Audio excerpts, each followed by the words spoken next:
لو انت عندك صداع وتعبانة بتروحي للدكتور. لو الدكتور معرفش يحدد بالظبط سبب الصداع هيديك علاج غلط، وده هيزود التعب عندك ومش هترتاحي والوضع هيسوء اكتر. الطفل برضه هكذا. السلام عليكم، ازيكم عاملين ايه؟ يا رب تكونوا بخير. معاكم مس نشوى، معلمة لغة عربية. هدف ان نعلم كل طفل عربي لغتنا العربية، علشان هي هويتنا وحاجة مهمة اننا نفتخر بيها كعرب. لازم اعرف مستوى الطفل اللي قدامي كمعلمة او ام ايه، عشان اعرف ابدأ معاه صح.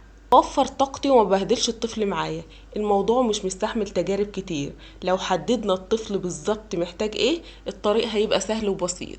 اهم حاجة قبل ما يبدأ مع اي طفل في القراءة او الكتابة او حتى تأسيس نحو، اننا نقف كده لحظة ونقول هو الطفل ده بيعرف ايه ومحتاج ايه. مش منطق ابدا ان نعلمه الحروف وهو اصلا حافظهم، او اطلب منه يقرأ كلمات وهو لسه مش عارف يفرق بين شكل الباء وشكل التاء.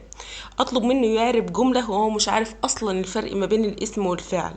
وعشان كده التشخيص مهم جدا جدا. تعالوا نعرف يعني ايه ونعمله ازاي. اول حاجة، يعني ايه تشخيص؟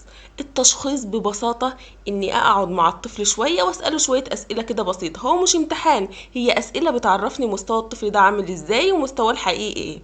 زي مثلا بيعرف يمسك القلم ولا لا، عارف يكتب اسمه ولا لا، عارف اسماء الحروف كلها ولا بيتلخبط في شوية، طيب بينطقهم صح، طيب وهو بيكتب وهو معاكي وانت بتختبريه بيركز ولا بيتشتت بسرعة، طيب في النحو عارف انواع الفعل ولا لا، عارف اقسام الكلمة ولا لا، عارف الضمائر، عارف الحاجات الاساسية دي كلها حاجات اساسية في الاعراب. ما اروحش ادي ابني في صف خامس صف سادس اديله اعراب وهو الاساسيات دي مش عنده، انت كده هتلخبطيه. الحاجات دي كلها بتديني صورة واضحة جدا الطفل واقف فين بالظبط. خطوات عملية تعمليها عشان تعرفي مستواه. هقولك على خطوات بسيطة جدا ممكن تعمليها في أول لقاء ليكي مع طفلك أو أول درس ليكي كمعلمة.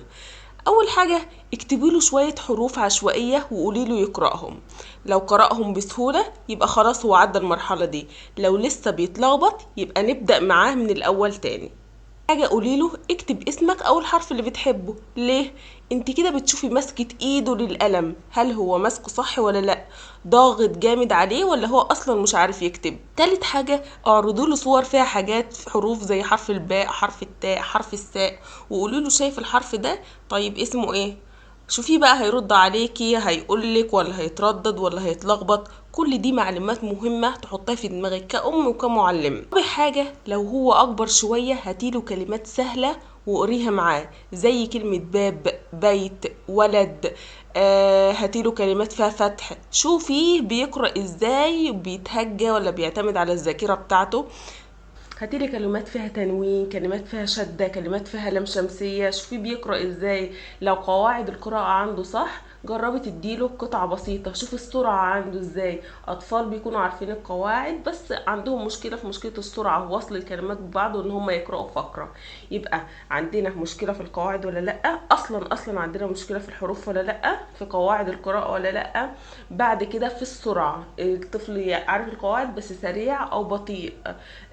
بعد كده هننقل على مرحلة تأسيس النحو، شوفي الحاجات الأساسية. بعد كده بالتدريج، خدي بالتدريج واحدة واحدة، شوف الطفل عارف ايه ومش عارف ايه. تالت حاجة، ليه ده مهم؟ لو بدأتي من مستوى أعلى من قدرات الطفل هيتوتر ويحس إنه فاشل، وممكن يكره الحصة أو التعليم كله.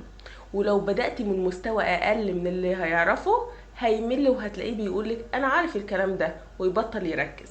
لكن لما نبدأ من مستواه الحقيقي اقدر ابني عليه واحده واحده واشوف الطفل بيتقدم وبيتطور قدامي. وطالما الطفل بتشوفي فيه تحسن وتطور يبقى انت كده ماشيه صح.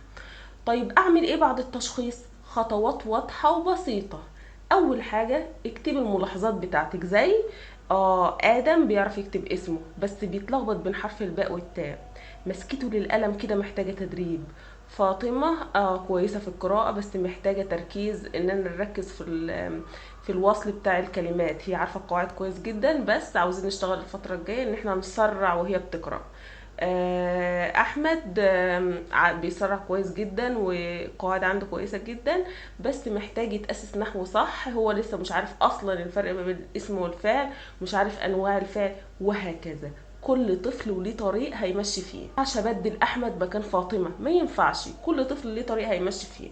تاني حاجة، قسم الحصص الجاية بناء على اللي شفتيه. يعني لو هو مش حافظ الحروف، نخلي أول أسبوعين مراجعة عليهم بأسلوب ممتع.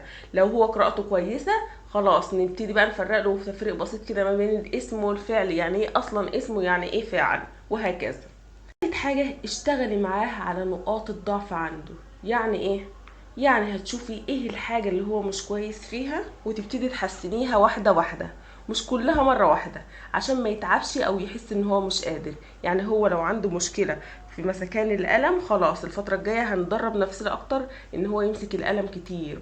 ما نتكاش قوي على حتة ان هو يحفظ، لا نركز اكتر على مرحلة مسكة القلم. حاجة كل فترة هنعمل تشخيص تاني، وشوف الطفل اتقدم ولا لا، اتطور ولا لا. يعني مثلا بعد شهر شوفي هل اتحسن في مسكة القلم، بدأ يقرأ كويس، القواعد عنده تمام. تعالوا ناخد مثال حصل معايا انا شخصيا. مره جالي طفل مامته بتقولي هو بيعرف يقرا ويكتب كويس جدا، ولما انا بدات معاه واختبرته لقيته حافظ كام كلمه كده، هو مش مركز، هو حافظ كام كلمه كده معتمد على الذاكره، هو مش عارف اصلا يفرق ما بين الحروف المتشابهه، عنده مشكله في المدود. فلو كنت خدت كلام الام بس بتعلمه كلمات وجمل، كان هيتلخبط ويتكسر نفسيا. لكن بعد التشخيص بدأت معاه من التمييز البصري، ان هو يفرق ما بين الحروف، وبعد شهرين بقى يقرأ كلمات كويس جدا. الطفل اتحسن، وليه اتحسن في أسرع وقت؟ علشان أنا شخصت صح، عرفت الطفل محتاج ايه وعارف ايه ومش عارف ايه. أنا لو كنت بدأت معاه زي ما مامته قالت كنت هلخبط الطفل وما كانش هيفهم أي حاجة. آخر الفيديو لو سمحتي، قبل ما تفتحي كتاب أو تعملي النشاط مع الطفل، اقعدي معاه 10 دقايق وشوفي مستواه. التشخيص مش هيضيع لك الوقت، ده هيوفر مجهود كبير جدا، جايزة كأنك تعلمي تعليم حقيقي وفعال.